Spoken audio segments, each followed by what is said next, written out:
So with this, we should proceed to the Indian law on broadcast reproduction. Interestingly, India's protection for broadcasting organizations came in 4 years prior to the Rome Convention, that is in 1957. With the original enactment, India started protecting broadcasting signals. Of course, at that point in time, there were no various broadcasting organizations, and all that we really had was the state broadcaster, that is Doordarshan. However, protection was existent and it was granted to the signals which were transmitted by Doordarshan. Interestingly, the term broadcast was not present, and instead the expression radio diffusion was used, and the definition of this expression included communication to the public by any means of wireless diffusion, which again is a throwback to, as we see, the Rome Convention, though the Rome Convention came later, as already mentioned.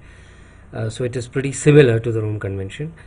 Though wireless diffusion did look a bit restrictive, later this has been expanded, and currently the definition includes both wireless and other forms of diffusion. The interesting point is that there was a special right in all situations where a program was broadcast by radio diffusion by the government. The duration of this right was 25 years, and it extended to restraining rebroadcasts of the program, communication of the same to the public, and recordings of the broadcast. The term broadcast was expressly included in the Act in 1983, and broadcasting organizations were recognized post the liberalization of India and opening up of the private sector in the broadcasting industry. And this happened in 94. So effectively from 96 we had broadcast reproduction rights as the Act currently understands them in the context of applicability to private broadcasting organizations. There are no major changes to the scope of the right or its duration in the 2012 amendment. Therefore, one could say that it's broadly the 96 position that survives in the case of broadcast reproduction rights. Now, what is the scope of the broadcast reproduction right? A very interesting situation arose in ambience space sellers, where the pirate was using the broadcast signals and modifying the same. The pirate was blanking out the advertisements in the earlier, that is the original broadcast, and replacing it with its own advertisements. Now, this is in a sense not what the broadcast reproduction right was primarily meant to address. The idea was to stop rebroadcasters from free riding. So the whole purpose of the right is in a strong sense to prevent free riding and unjust competition or unfair competition. At the same time, the court in this particular case felt that one of the major sources of revenue for the broadcaster is what it gets from the advertisement.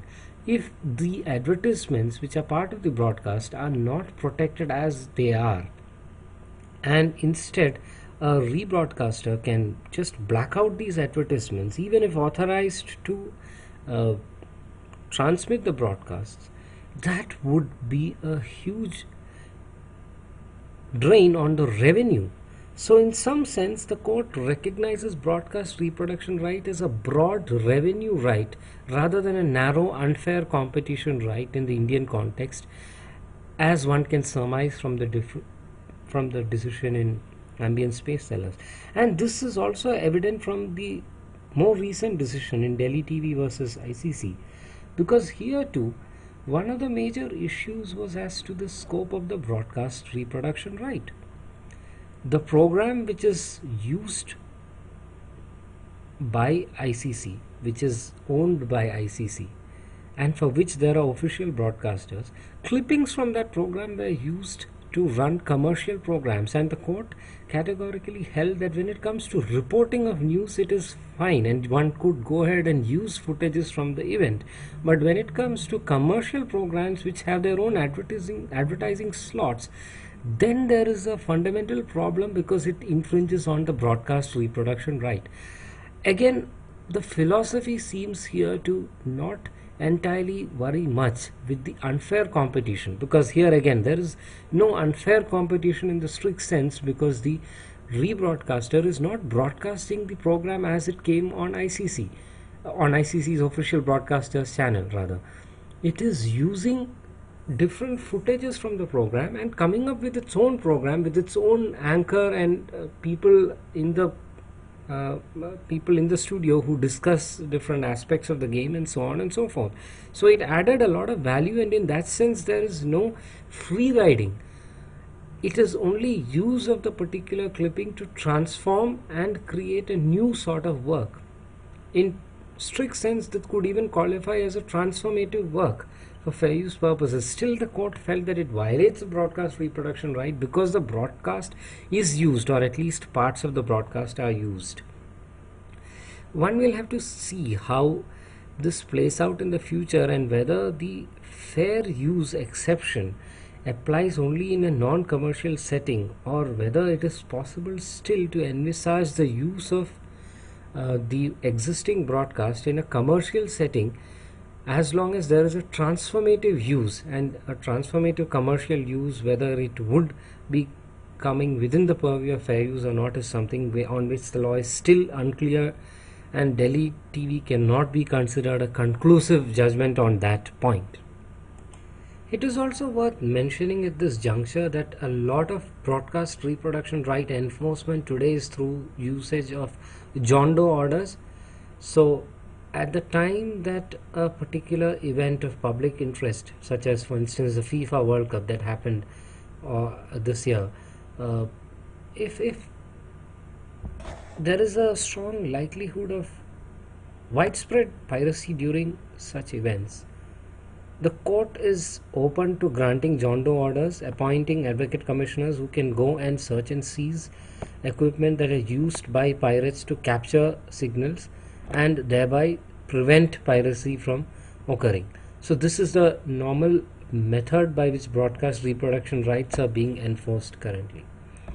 The last leg of our discussion today has to focus inevitably on a very important provision which was introduced in 2012 and which clarifies the scope of neighboring rights in general. This is section 39A.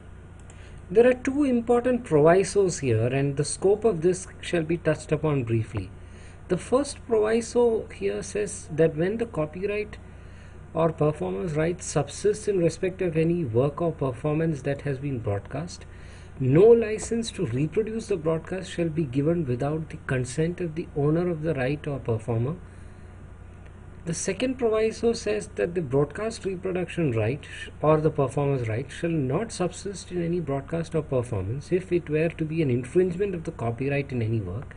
And the third important aspect of this provision is that it says that the broadcast reproduction right or performer's right shall not affect a separate copyright in any work in respect of which the broadcast or the performance has been made. So the simple question here is, if there is an underlying copyright in respect of a particular work, and then the work is incorporated as part of a cinematograph film, and then the cinematograph film itself is sought to be broadcast,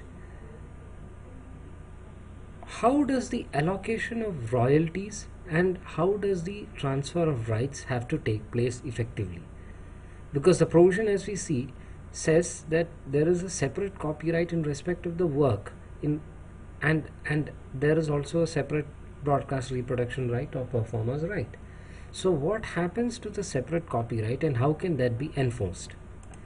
The first important point of distinction here is between a copyrighted work and a performance, and the second point of distinction is between a live performance and one that has been captured on a particular medium and is subsequently broadcast. As far as copyrighted works themselves are concerned, the law is now pretty clear post the decision of the Supreme Court in Eastern India Motion Pictures Association, and then two very recent decisions, one by the Delhi High Court and the other by the Bombay High Court. And these decisions effectively say that the copyright in the musical or the literary work is separate from the copyright in the sound recording. or the cinematograph film. So once the musical or literary work has been incorporated as part of a sound recording or a cinematograph film, then all further use of the sound recording or the cinematograph film as they exist are to be done pursuant to a license which is lawfully obtained by the owner of the copyright in any of these works, and not the owners of the copyright in the literary or the musical works. In other words, there is no further right that the owner of the copyright in the literary or musical work has in respect of usage of the cinematograph film or the sound recording, as the case may be. Now coming to the second point of distinction between live performances and performances that are recorded or fixed on a medium and then broadcast. As far as live performances are concerned, the fact that there is an authorization to broadcast that particular performance will not kill the separate copyright even in respect of recordings of that broadcast. So, for any use of that particular broadcast in any manner, there has to be an authorization taken from the owner of the copyright. So no license to reproduce the broadcast shall be given without the consent of the owner of the right or the performer. On the other hand, in the case of works that are recorded, that are fixed on a cinematograph film, the law then has to finally favor the owner of the right in the cinematograph film over the owner of the right in the musical work, underlying literary work, or the underlying performance, as it currently stands, for the simple reason that Eastern India Motion Pictures seems to indicate that the separate copyright will only be in respect of separate use of that work and not in respect of use of the cinematograph film or the sound recording, as the case may be. And this is borne out, as I mentioned earlier, by the subsequent decisions of the Delhi and the Bombay High Court as well. So currently the position seems to be this, but again there is no conclusive verdict by any of the courts on these provisions, that is on section 39A. So we will have to wait and see. So with this we come to an interesting to the end of an interesting discussion on neighboring rights protection, and we kind of can conclude that India's protection is as good, or probably in some respect even better, than what exists currently internationally in respect of protection of these rights of performers and broadcasters. Thank you.